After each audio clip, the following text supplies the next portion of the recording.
Bismillahirrahmanirrahim. Assalamualaikum warahmatullahi wabarakatuh. Alhamdulillahilladzi hadana lihada wa ma kunna linahtadiya laula an hadanallah. Asyhadu an la ilaha illallah wahdahu la syarikalah wa asyhadu anna Muhammadan abduhu wa rasuluh. Amma ba'du. Ayyuhatullah al-ahibba, anak-anakku yang dirahmati, insyaallah dirahmati Allah Subhanahu wa taala. Marilah pada kesempatan kali ini kita panjatkan syukur kita kehadirat Allah Subhanahu wa taala yang telah memberikan begitu banyak nikmatnya kepada kita. Maka di antara salah satu nikmat terbesarnya adalah mempertemukan kita dengan bulan suci Ramadan. Lebih-lebih apabila di dalam bulan suci ini kita bisa menjalankan perintah-perintah Allah Subhanahu wa taala, di antaranya adalah perintah untuk melaksanakan ibadah puasa. Shalawat serta salam semoga tetap tercurahkan kepada baginda Nabi Muhammad SAW, yang kita mohon kelak di yaumil akhir kita diberikan syafaatnya, kita termasuk umatnya yang mendapatkan syafaat beliau di yaumil qiyamah. Amin ya rabbal alamin. Ayyuhatullah rahimakumullah, anak-anakku yang insyaallah dirahmati oleh Allah Subhanahu wa taala. Di antara sunnah yang diajarkan oleh Nabi kita Muhammad SAW ketika sedang berpuasa adalah menyegerakan waktu berbuka dan mengakhirkan waktu sahur. Lantas apa hikmah yang bisa kita ambil dari sunnah tersebut? Ternyata bahwa ibadah puasa bukanlah ajang kita untuk kuat-kuatan siapa yang paling bisa menahan lapar, bukan ajang siapa yang paling lama puasanya, bisa berjam-jam, bisa sampai tengah malam, atau bahkan bisa 1 hari full tidak makan. Bukan, karena dalam suatu ibadah itu ada aturannya, ada contohnya dari Nabi Muhammad SAW. Nabi pernah bersabda, man ahdasa, barang siapa yang membuat ibadah, malaisa alaihi amrina, yang tidak ada contohnya dari Nabi, fahuwa mardud auraddun, maka ibadah dia tersebut tertolak atau tidak diterima. Naudzubillah summa naudzubillah. Maka anak-anak sudah sepantasnya apabila kita melaksanakan ibadah, kita tahu ilmunya, kita maksimalkan atau kita kerjakan sesuai dengan yang dicontohkan oleh Rasulullah SAW, termasuk dalam menyegerakan berbuka puasa. Lantas bagaimana makna sebenarnya dari menyegerakan berbuka puasa?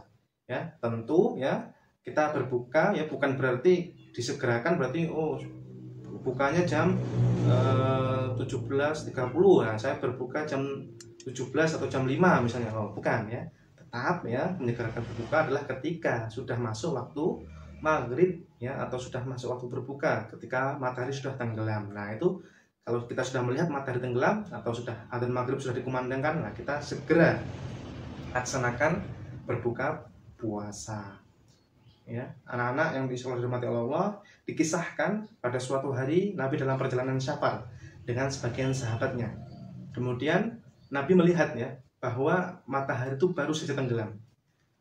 Maka Nabi cepat-cepat menyuruh Bilal untuk segera menghidangkan hidangan untuk berbuka puasa. Maka sebagian sahabat kaget mereka protes kepada Nabi, wahai Nabi, ini masih terlihat seperti siang. Kalau kita tahu ketika matahari itu baru saja tenggelam, itu kadang langitnya masih cerah, masih terlihat kekuning-kuningan, keoren-orenan, Maka mereka mengatakan, ya Nabi, ini masih siang ya Nabi, gitu. Apa jawab Nabi? Kita buka sekarang, kita buka sekarang. Lalu sahabat ini berkata lagi, wahai Nabi, bagaimana kalau kita itu tunggu sebentar lagi, Ini kalau kita naik ke punggung unta, kita masih bisa melihat matahari ya Nabi, gitu kan? Nah, ini adalah kisah yang menunjukkan bahwa Nabi itu benar-benar memerintahkan kita untuk sesegera mungkin dalam melaksanakan berbuka puasa, menyegerakan berbuka puasa.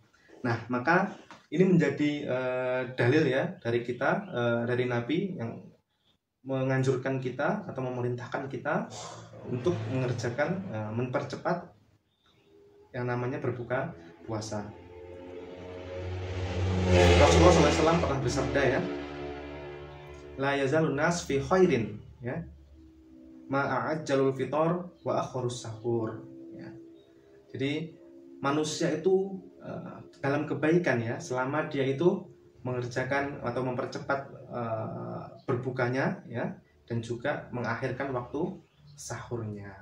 Ya, ini kita sudah tahu bersama ya bahwa Nabi itu memerintahkan kita untuk menyegerakan berbuka puasa. Lantas apa sunnah berikutnya ketika kita itu sedang berpuasa ya, atau ketika kita akan hendak berbuka? Nah, maka yang pertama adalah sebelum datang waktu berbuka ya, kita sempatkan diri kita untuk berdoa ya. Doa apapun itu ya, doa minta diampuni Allah Subhanahu wa taala, dosa-dosa kita diampuni ya, keinginan kita dikabulkan ya.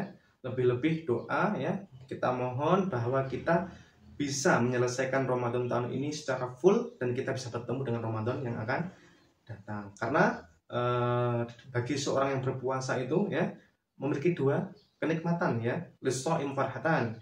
Bagi orang yang berpuasa itu memiliki dua kegembiraan ya, farhatun inda iftar ya, wa farhatun inda liqa'i rabbih. Jadi kegembiraan pertama yaitu ketika dia itu berbuka, dan kegembiraan selanjutnya adalah ketika dia bertemu dengan Rabb-nya.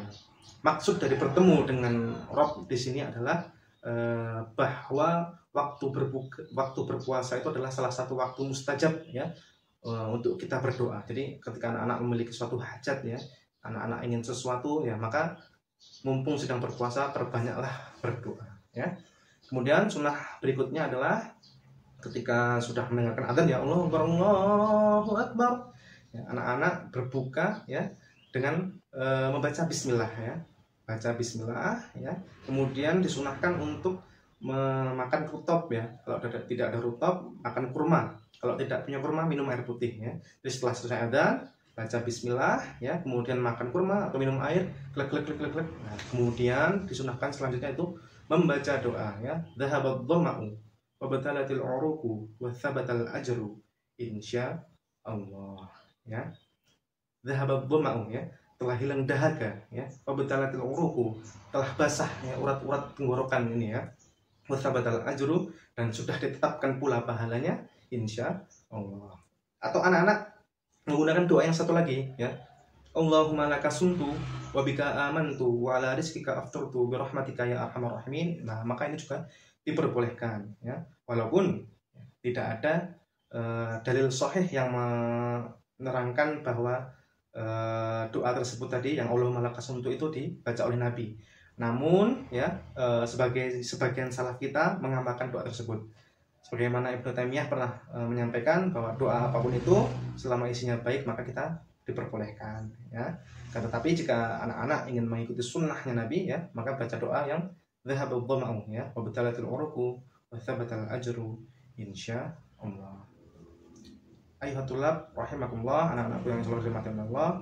Demikian ya sedikit kultum yang bisa Ustaz sampaikan pada hari ini ya, tentang pentingnya kita menyegerakan berbuka ya. Mudah-mudahan kita bisa diberikan kekuatan oleh Allah Subhanahu wa taala untuk bisa menyelesaikan Ramadan kita tahun ini ya dengan sebaik-baik ibadah ya, dan juga kita dapat bertemu ya di tahun-tahun berikutnya dengan Ramadan pada tahun-tahun yang akan datang. Demikian yang bisa saya sampaikan ya. Aku qouli hadza. Assalamualaikum warahmatullahi wabarakatuh.